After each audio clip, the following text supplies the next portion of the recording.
कहानी Robert Grenier की जी हुई 80 साल की जिंदगी की कहानी है। जो रेलवे में काम करता है, उसका काम है पेड़ों को काटना। ना उसे ये पता है कि वो कब पैदा हुआ था, ना उसे अपने माँ बाप के बारे में कुछ पता है।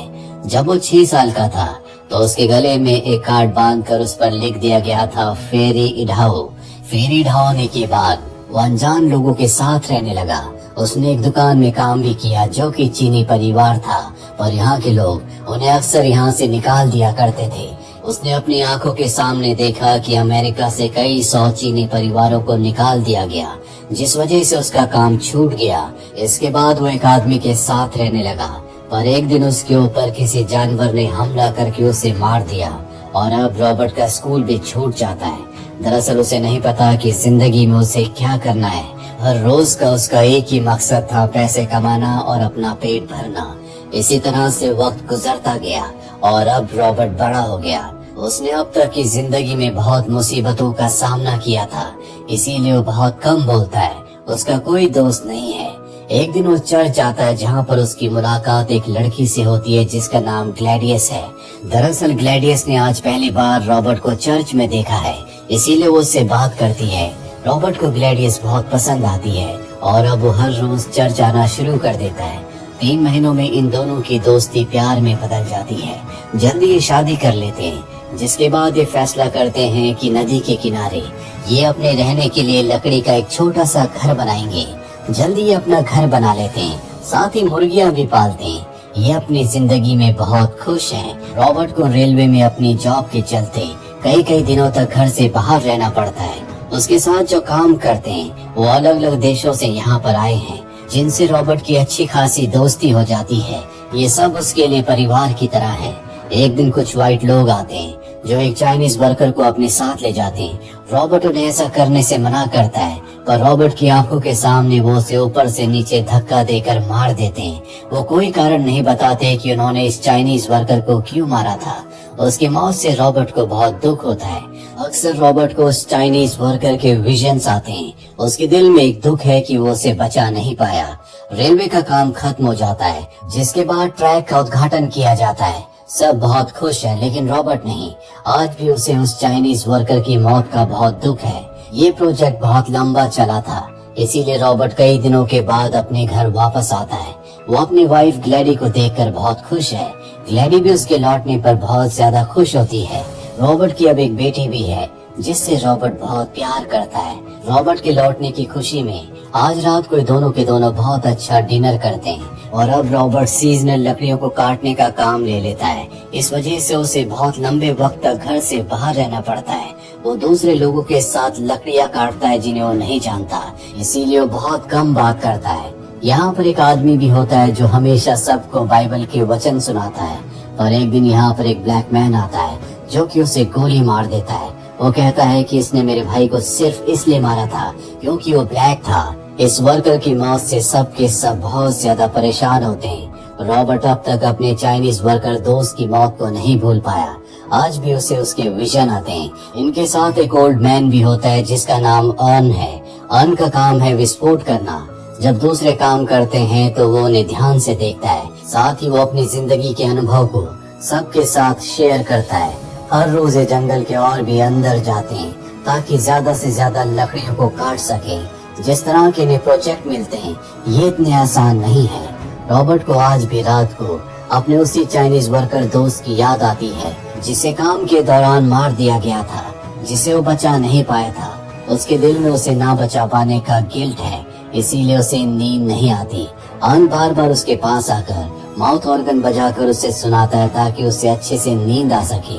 अब अगले दिन जब सब के सब जंगल में पेड़ काटने के लिए जाते हैं तो वर्कर्स का अंदाजा गलत हो जाता है कि पेड़ किस तरफ गिरेगा, और वर्कर्स के ऊपर ही पेड़ गिर जाता है, जिससे कई वर्कर्स मारे जाते हैं। रॉबर्ट ये सब कुछ अपनी आंखों से देखता है, जिस वजह से उसका दिल और भी ज्यादा बैठ जाता है। अब जितने भी वर्कर्स मरे होते हैं उन सब के शूज को ये आसपास के पेड़ों पर लगा देते हैं। दरअसल यहाँ पर इसी तरह का चलन है। अभी उन सभी वर्कर्स को जंगल में दफनाकर यहाँ से निकल जाते हैं। रॉबर्ट के दिल में अब डर है। वो चाहता है कि वो जल्द से जल्द अपने घर वापस चला जाए, जहाँ पर उसकी पत्नी ग्लैडी और उसकी बेटी उसका इंतजार कर रही है। वो अपनी जिंदगी को इस तरह से जाया नहीं करना चाहता। सीजन खत्म होने के बाद वो अपने घर वापस आता है। उसकी बेटी पहले से बड़ी हो चुकी है। वो अपने घर वापस लौटकर बहुत ही सुरक्षित फील करता है। उसे ऐसा लगता है जैसे यही उसकी सबसे सुरक्षित जगह है जंगल में, क्योंकि हर जगह पर मौत है। वहाँ पर जानवरों का खतरा होने के साथ साथ इंसान के ऊपर पेड़ गिरने का भी खतरा है। साथ ही पिछले कुछ वक्त में उसकी आंखों के सामने कई लोग मारे गए। वो अपनी बेटी के बचपन को भी बहुत मिस करता है। वो जानता है कि ये दिन दोबारा नहीं आएंगे। एक रात को उसकी पत्नी कहती है, क्यों ना मैं भी इस बार तुम्हारे साथ चलूं, ताकि जब तुम काम करो तो मैं वर्कर्स के कपड़े धोकर कुछ पैसे कमा लूं। पर रॉबर्ट साफ साफ मना कर देता है, क्योंकि जंगल बहुत ही खतरनाक है। वो अपनी पत्नी ग्लैडी और अपनी बेटी की जान को खतरे में नहीं डालना चाहता। वो अपने परिवार से बहुत प्यार करता है और अब वो तय करता है कि जंगल ना जाकर आसपास ही काम करके वो पैसे कमाएगा। इसीलिए आसपास के छोटे मोटे काम करना वो शुरू कर देता है, जिससे उसे पैसे तो मिल जाते हैं, पर ये पैसे घर चलाने के लिए पर्याप्त नहीं होते। लेकिन वो अपनी बेटी और पत्नी के साथ घर पर बहुत खुश है। पर अब वो तय करता है कि आखिरी बार वो सीजन में जंगल में लकड़ियां काटने के लिए जाएगा और ज्यादा से ज्यादा पैसे बचाएगा, ताकि लौटने पर वो अपनी लेकारा मशीन ले, जिससे वो अपनी आरा मिल खोले और ग्लैडिस के साथ उस काम को चलाए, साथ ही खेती बाड़ी भी करे। दरअसल उसकी पत्नी का भी यही सपना है कि रॉबर्ट घर के आसपास ही कोई काम करे, ताकि ये हमेशा एक साथ रहें। पर अब रॉबर्ट जंगल पहुंच चुका है, जहां पर एक बार फिर से सब के सब मिलकर पेड़ों को काटना शुरू कर देते हैं। ये बहुत ही लंबे भारी पेड़ हैं और एक दिन एक हादसा होता है। वो बूढ़ा आदमी जिसका नाम अर्न है, जो कि विस्फोट करता है, उसके ऊपर पेड़ की एक बहुत बड़ी ब्रांच गिर जाती है, जिससे कि वो बुरी तरह से जख्मी हो जाता है। उसके साथी उसे बचाने की कोशिश करते हैं, पर कुछ ही दिनों में उसकी मृत्यु हो जाती है। उसकी मृत्यु से सब के सब बहुत ज्यादा दुखी है, लेकिन सबसे ज्यादा रॉबर्ट, क्योंकि आन उसकी तन्हाई को, उसके अकेलेपन को, उसकी जिंदगी को समझता था। वो रात को उसके लिए माउथ ऑर्गन भी बजाता था, ताकि उसे अच्छी नींद आ जाए, और ऐसा होता भी था। लेकिन अब उसके सबसे अच्छे करीबी दोस्त की मृत्यु हो चुकी है। यहाँ रॉबर्ट को एक बात समझ में आ जाती है कि जंगल में सिर्फ पेड़ नहीं काटते, बल्कि जंगल भी इंसानों को खा जाता है। जल्दी सीजन खत्म हो जाता है, जिसके बाद रॉबर्ट ट्रेन से अपने घर की तरफ निकल पड़ता है। पर अब भी उसके दिमाग में वही सारे हादसे घूम रहे होते हैं जो कि पिछले दिनों उसके साथ हुए थे, जिससे कि वो बहुत ज्यादा परेशान है। जल्दी उसका स्टेशन आ जाता है, जहाँ पर चारों तरफ धुआं ही धुआं है। सब लोग इधर उधर भाग रहे हैं। रॉबर्ट अपनी पत्नी को और अपनी बेटी को ढूंढ रहा होता है, और उसकी पत्नी और बेटी को किसी ने नहीं देखा। रॉबर्ट उनके लिए बहुत परेशान है। दरअसल इस जगह पर बहुत बड़ी आग लगी है। रॉबर्ट को अपनी पत्नी और बेटी कहीं नहीं दिखती, जिससे वो बहुत ज्यादा परेशान हो जाता है, और अब वो अपने घर की तरफ भागता है। रास्ते में पेड़ जल रहे होते हैं, जिसकी तपिश से उसे बहुत ज्यादा तकलीफ होती है।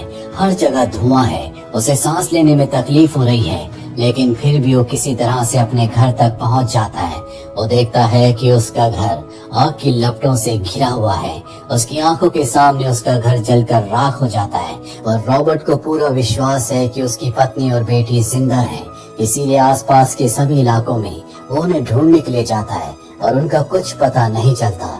एक हफ्ते तक लगातार ढूंढने के बाद वो अपने घर के पास वापस आ जाता है। उसे अब भी उम्मीद है कि जल्दी वो अपनी पत्नी और बेटी से मिलेगा। यहाँ बैठकर वो अपने अतीत के उन पलों को याद करता है जो उसने अपने परिवार के साथ यहाँ पर बिताए थे। वो पूरी तरह से टूट चुका है। एक दिन उसका फ्रेंड यहाँ पर आता है, जो कि शॉपकीपर भी है। दरअसल वो रॉबर्ट के लिए खाना लाया है। रॉबर्ट इस जगह को नहीं छोड़ना चाहता, क्योंकि उसे उम्मीद है कि एक दिन उसकी पत्नी और बेटी जरूर लौटेंगे। और कई दिन बीत जाते हैं, वहाँ पर कोई नहीं आता। और एक दिन रॉबर्ट जब वापस आता है तो देखता है कि वहाँ पर एक डॉग अपने बच्चों के साथ है। वो उन सबको अडॉप्ट कर लेता है, उनका ध्यान रखता है, उन्हें खाना देता है। और अब रॉबर्ट की जिंदगी में भी बदलाव आना शुरू हो जाते हैं। साथ ही उसका हमेशा उससे मिलने के लिए आता है। उसकी मदद से एक बार फिर से वो अपने केबिन को बना लेता है। कुछ साल बीत जाते हैं, रॉबर्ट की पत्नी और बेटी लौट कर नहीं आए। रॉबर्ट तय करता है कि एक बार फिर से वो जंगल में लकड़ियां काटने के लिए जाएगा, और सीजन आते ही वो जंगल में लकड़ियां काटने के लिए चला जाता है। रॉबर्ट देखता है कि अब बहुत सारे यंग वर्कर्स हैं, साथ ही टेक्नोलॉजी भी बदल चुकी है। पेड़ काटने के लिए मशीन्स का इस्तेमाल होता है। रॉबर्ट को सब एक बूढ़ा वर्कर समझते हैं। रॉबर्ट को लगता है कि अब उसे काम नहीं करना चाहिए, वो जंगल में लकड़ियां काटने के काम को हमेशा के लिए बंद कर देगा। वो अपने घर वापस लौट आता है, जहाँ पर उसका डॉग उसे देखकर बहुत खुश होता है और अब वो आसपास ही काम करना शुरू कर देता है। जल्दी उसके पास इतने पैसे आ जाते हैं जिनसे वो 2 घोड़े और एक कार्ट खरीद लेता है और अब वो लोगों के सामान को और लोगों को इधर से उधर ले जाता है, जिससे उसकी आमदनी हो जाती है। जल्दी उसकी मुलाकात क्लेयर नाम की एक लेडी से होती है, जो कि फॉरेस्ट ऑफिसर के तौर पर यहाँ पर आई है ताकि जंगल में कोई भी हादसा ना हो। वो रॉबर्ट को बताती है कि हजारों साल पहले यहाँ चारों तरफ बर्फ थी। ये जगह बर्फ से ढकी हुई थी और कुदरत ने अपनी करवट बदली और पूरी की पूरी बर्फ मेल्ट हो गई। चारों तरफ पानी था, पर उसके बाद यहाँ पर पेड़ पौधे उगना शुरू हो गए और ये जगह ऐसी बन गई और आज हम सब यहाँ पर रहते हैं। यही कुदरत का नियम है। उसकी बातें रॉबर्ट बहुत ध्यान से सुनता है, पर आज भी रॉबर्ट को रात को नींद नहीं आती। उसे अपनी पत्नी और बेटे की आवाजें सुनाई देती। जब वो सोता है तो सपने में अपने जलते हुए घर को देखता है। उसकी पत्नी अपनी बेटी को लेकर घर से बाहर भाग जाती है, पर वो जंगल में ज्यादा वक्त तक सरवाइव नहीं कर पाती और उसकी मृत्यु हो जाती है। इस सपने से रॉबर्ट की आंख खुल जाती है। वो बाहर जाकर देखता है जहाँ पर चारों तरफ बर्फ होती है। दरअसल बर्फ के मौसम में हमेशा वो बाहर रहा करता था। पहली बार उसने इस जगह पर बर्फ देखी है। बर्फ के दिन यहाँ पर बहुत ही मुश्किल होते हैं, क्योंकि शिकार करना इतना आसान नहीं है। बर्फ खत्म होने के बाद वो क्लेयर से मिलने के लिए उसके टावर पर जाता है, जहाँ से वो पूरे जंगल को देखता है। उसे देखकर ऐसा लगता है जैसे यहाँ पर कभी आग लगी नहीं थी। रॉबर्ट क्लेयर को बताता है कि शायद उस आग में मेरी पत्नी और बेटी मारी गई, जिनकी आत्मा को मैं जंगल में घूमते हुए फील कर सकता हूँ। मैं चाहता हूँ कि वो हमेशा मेरे पास ही रहें। क्लेयर कहती है कि मुझे इसका दुख है। मेरे हस्बैंड की भी मृत्यु हो चुकी है और शायद उसी दुख को भुलाने के लिए मैं यहाँ पर आई हूँ। इसके बाद रॉबर्ट अपने घर चला जाता है। रात को उसे बाहर से कुछ आवाज आती है और जब वो बाहर जाता है तो वहाँ पर एक लड़की जख्मी होती है। रॉबर्ट मान लेता है कि ये उसी की बेटी है, जो अपने घर को ढूंढते हुए वापस आई है। उसके पैर की हड्डी टूटी हुई होती है, इसीलिए वो उसके पैर की हड्डी को फिक्स करता है, उसके चेहरे को साफ करता है और उसे देखता हुआ वहीं पर सो जाता है। सुबह जब रॉबर्ट की आंख खुलती है तो देखता है कि सामने की खिड़की खुली हुई है और वो लड़की यहाँ पर नहीं है जो रात को आई थी। वो बाहर जाकर उसे ढूंढने की कोशिश करता है, पर उसे वो लड़की कहीं नहीं दिखती। उसे समझ में आ जाता है कि जो कुछ उसने देखा था वो उसका भ्रम था, लेकिन फिर भी अगले 7 दिनों तक वो अपनी बेटी को जंगल में ढूंढता रहता है। साथ ही रात को खिड़की पर उसका इंतजार करता है, उसके लिए खाना भी रखता है कि अगर वो वापस आए तो कम से कम खाना खा ले। और ऐसा कुछ नहीं होता। दरअसल यहाँ पर कभी कोई आया नहीं था और अब कई साल बीत जाते हैं। रॉबर्ट बूढ़ा हो चुका है। एक दिन वो ट्रेन से पास ही के शहर में जाता है। वो देखता है कि दुनिया पूरी तरह से बदल चुकी है। बड़े बड़े ब्रिजेस बन चुके हैं, साथ ही शहर में बड़ी बड़ी बिल्डिंग्स हैं जो उसने अपनी जिंदगी में पहली बार देखी हैं। रॉबर्ट को लगता है कि वो दुनिया से बहुत पीछे रह गया है। वो जिंदगी में पहली बार टीवी देखता है, जिसमें इंसान रॉकेट से पहली बार स्पेस में जा रहे होते हैं और अब वो एक थिएटर में फिल्म देखने के लिए जाता है। उसने पहली बार थिएटर देखा है। फिल्म का एक्सपीरियंस उसके लिए बहुत अलग होता है। वो बहुत इमोशनल हो जाता है, उसकी आंखों में आंसू है और अब कई सालों के बाद वो अपने चेहरे को आईने में देखता है। उसे एहसास होता है कि जिंदगी बहुत पीछे छूट चुकी है। वो बूढ़ा हो चुका है, उसका चेहरा अब पहले जैसा नहीं रहा। इसके बाद वो बाहर निकलता है और एक प्लेन को देखता है। मात्र $4 में उसे आसमान की सैर करने को मिल सकती है और अब रॉबर्ट उस प्लेन से आसमान में जाता है और पूरे शहर को देखता है। उसे दुनिया बहुत छोटी लगती है। उसे एहसास होता है कि इस दुनिया में न जाने कितने ऐसे लोग होंगे जिनकी उसी की तरह कहानी होगी। सबके पास अपने अपने दुख हैं और अब एक ही पल में उसकी पूरी जिंदगी उसकी आंखों के सामने घूम जाती है। उसे याद आता है कि किस तरह से बचपन में वो इस शहर में आया था, किस तरह से उसने शादी करके अच्छे पल बिताए।